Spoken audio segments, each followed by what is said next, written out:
Lourdes മാതാവിൻ്റെ പള്ളിയിൽ സുരേഷ് ഗോപി കിരീടം കൊടുത്തിട്ടുണ്ടായിരുന്നു.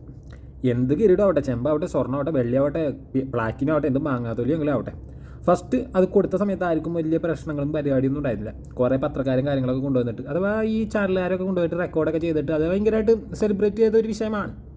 ഇന്നിപ്പോൾ അത് ചെമ്പാണെന്നൊക്കെ പറഞ്ഞ് കേൾക്കുന്നുണ്ട്. ഫസ്റ്റ് ഓഫ് ഓൾ, ഒരു കിരീടം ഉണ്ടാക്കണമെങ്കിൽ അല്ലെങ്കിൽ അങ്ങനത്തെ ഒരു മോഡൽ സെറ്റ് ചെയ്യണമെങ്കിൽ തന്നെ സ്വർണ്ണത്തിൽ ചെമ്പ് കൂട്ടണം.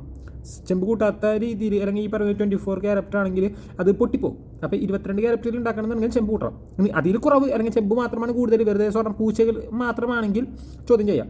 ഇപ്പോൾ അതൊന്നും തെളിഞ്ഞിട്ടില്ല, പറഞ്ഞ് കേൾക്കുന്നുള്ളൂ. സ്വർണ്ണമാണ് പൂശിയിരിക്കുന്നത്, ചെമ്പാണ് പൂശിയിരിക്കുന്നത്, അതാണ് ഇതാണ്, വാങ്ങാത്തൊലിയാണോ എന്നൊക്കെയുള്ള ചോദ്യങ്ങൾ മാത്രമേ ഉള്ളൂ. നല്ല റെസ്പെക്റ്റോടുകൂടി സുരേഷ് ഗോപി എന്നൊക്കെ വിളിച്ചിരുന്നവരൊക്കെ ഇപ്പം ചെമ്പ് ഗോപി എന്നൊക്കെ വിളിക്കണൊക്കെ ഉണ്ട്.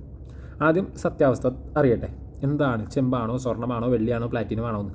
അതിനുശേഷമല്ലേ ഇത്തരം കിടന്ന് ബളബളാന്ന് അടിക്കേണ്ടുള്ളൂ.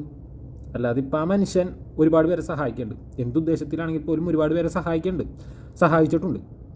ഇതൊക്കെ കണ്ട സമയത്ത് കൈയടിച്ചത് ഇന്ന് അയാൾ ഒരു പാർട്ടിയിൽ ചെന്നു, അല്ലെങ്കിൽ ഒരു നമുക്കൊന്നും ഇഷ്ടമല്ലാത്ത ഏത് ആവട്ടെ ആ പ്രസ്ഥാനത്തിൻ്റെ കീഴിൽ നിൽക്കുന്നതെന്നും പറഞ്ഞ് അയാൾ ചെയ്യുന്ന കാര്യങ്ങൾ കണ്ടില്ല എന്ന് വിചാരിക്കരുത്.